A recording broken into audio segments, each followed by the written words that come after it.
Hea tervis on oluline meie kõigi jaoks, aga nüüd võtame fookusesse just naiste tervise. Mis on emakakaelavähk ning miks ta tekib? Emakakaelavähk on emakakaela pahaloomuline kasvaja ehk siis kuri haigus. Kui teda õigel ajal ei avastata, siis ta vähendab naise eluiga ja noorematel naistel võib võtta ka ära võimaluse sünnitada, lapsi saada.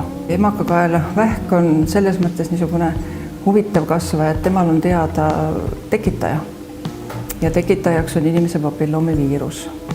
Kui emakakaelavähk on juba kaugele arenenud, siis ta annab sümptomeid, milleks tavaliselt on siis ebaregulaarne veritsus tupest.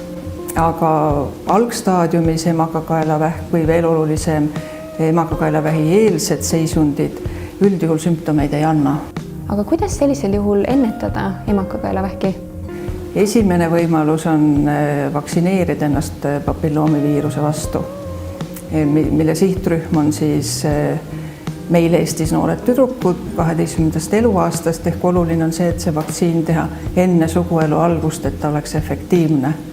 Ja teine väga hea võimalus on osaleda emakakaela vähisõeluuringus, mis on mõeldud naistele vanuses 30–65 eluaastat. Kui varem kutsuti naisi vanuses 30–55, siis käesolevast aastast on see vanusepiiri suurendatud ehk siis 65.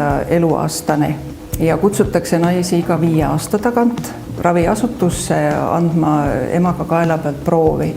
Ja kui varem võeti emakakaela rakuanalüüsi ehk siis niinimetatud PAP-testi või tsütoloogilist uuringut, siis sellest aastast on ka uuendus, et naisel võetakse emakakaela pealt just papilloomiviiruse analüüs, et hinnata, kas see papilloomiviirusega nakatumine on toimunud või mitte. Miks selline muudatus on tehtud, et see papilloomiviiruse analüüsi määramine on veel täpsem. Emakakaelavähk on üks väheseid vähki, mida me saame ennetada. Ehk me leiame seal sõeluuringus üles vähieelsed muutused ja me saame neid ravida nii, et kunagi naisel emakakaelavähki ei tekiks. Ja emakakaela sõeluuringus sellel aastal on ka üks väga oluline muudatus, et ka kõik ravikindlustamata naised saavad osaleda emakakaelavähi sõeluuringus. Kui naine saab kutse osaleda sõeluuringus, siis seal on kogu informatsioon lehe peal olemas, kuhu helistada ja aegkirja panna. Ida-Tallinna Keskhaiglas saab helistada registratuuri numbril või teha seda läbi digiregistratuuri. Naine ei pea ära ootama füüsiliselt paberkandjal kutset, kui ta teab, et tema sünniaasta kuulub skriiningusse, siis ta võib ka ise helistada ja endale ajakirja panna.